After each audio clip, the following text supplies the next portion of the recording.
سے بڑھ کر شہزادی کا خیال رکھنے لگے۔ ان کو چھوڑیں، جب بادشاہ چوتھے دن آ کر لشکر سے ملا تو دیکھا کہ وزیر، وکیل اور قاضی اس سے کترا رہے تھے، اس کے سامنے شرمسار سے تھے۔ پوچھا کہ میرے بیوی بچے کہاں ہیں؟ تینوں نے یک زبان ہو کر کہا کہ ملکہ تو ایک ڈائن تھی، تینوں بچوں کو کھا کر خود بھاگ نکلی۔ بادشاہ حیران و پریشان ہو گیا کہ یہ کیا بات ہو گئی۔ وہ ان تینوں پر شک میں پڑ گیا، لیکن کہا کہ بعد میں دیکھتے ہیں، ابھی جس طرف جا رہے ہیں وہاں جا کے فیصلہ کریں گے کہ آگے کیا کرنا ہے۔ بادشاہ اپنے دل میں یہی سوچ رہا تھا کہ جا کے اپنے ظالم سسر بادشاہ کو دیکھوں اور اس سے پوچھوں کہ اسے کیوں بیٹیوں سے اتنی نفرت ہے۔ اس کے ظلم و ستم کی وجہ سے اس کی بیٹی ڈائن بن گئی اور اپنے بچوں تک کو کھا گئی۔ چلتے چلتے انہوں نے ایک بڑے دریا کو پل کے ذریعے پار کیا اور اپنی منزل کی طرف روانہ ہو گئے۔ ادھر شہزادی فقیروں کی بہن بن کر رہنے لگی۔ اسے ادھر ادھر سے سنگن مل گئی اور سمجھ گئی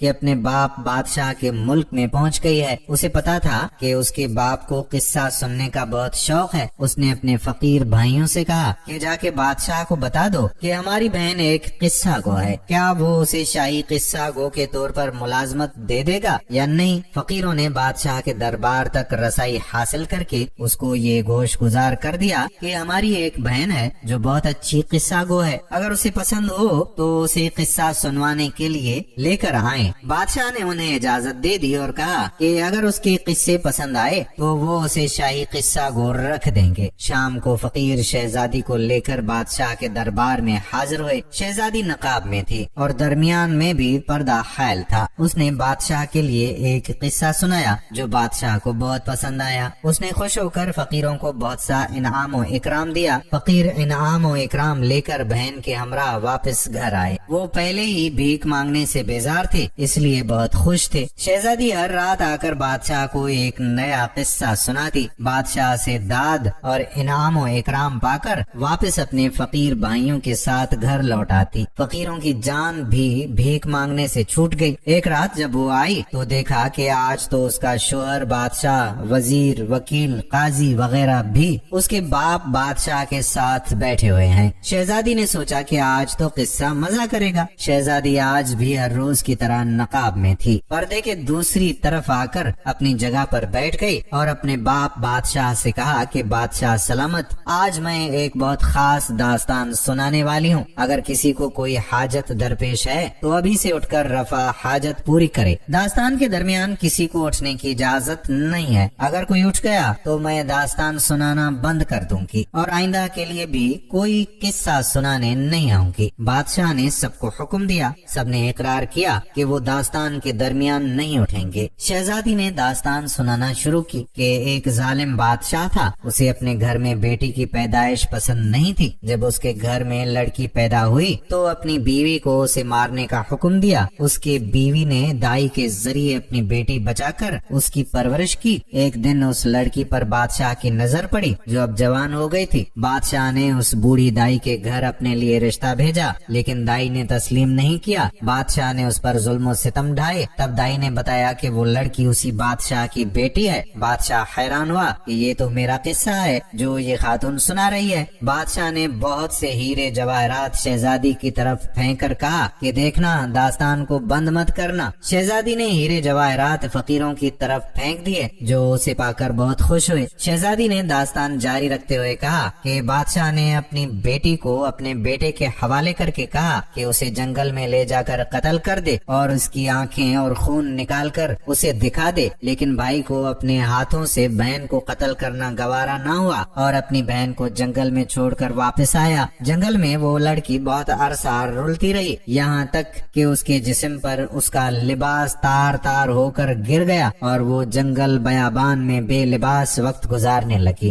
بادشاہ عمر رفتہ کے باعث اب بوڑھا ہو گیا تھا۔ اسے پہلے ہی سے اپنی بیٹی کے ساتھ کیے گئے ظلم و ستم سے بہت پشیمانی اور بہت پچھتاوا تھا۔ جب اسے داستان کے ذریعے اپنی بیٹی کے متعلق پتا چلا تو اس کی آنکھوں میں آنسو امڈ آئے۔ شہزادے کو بھی احساس ہوا کہ یہ تو میری بہن کا قصہ ہے۔ اس نے بے چین ہو کر کچھ اور ہیرے جواہرات شہزادی کی طرف پھینک دیے اور کہا کہ داستان جاری رکھنا، روکنا مت۔ فقیر بھائیوں کی تو اتنے انعامات دیکھ کر باچھیں کھل اٹھی۔ شہزادی نے کہا کہ ایک دن ایک بادشاہ کا گزر اسی جنگل سے ہوا۔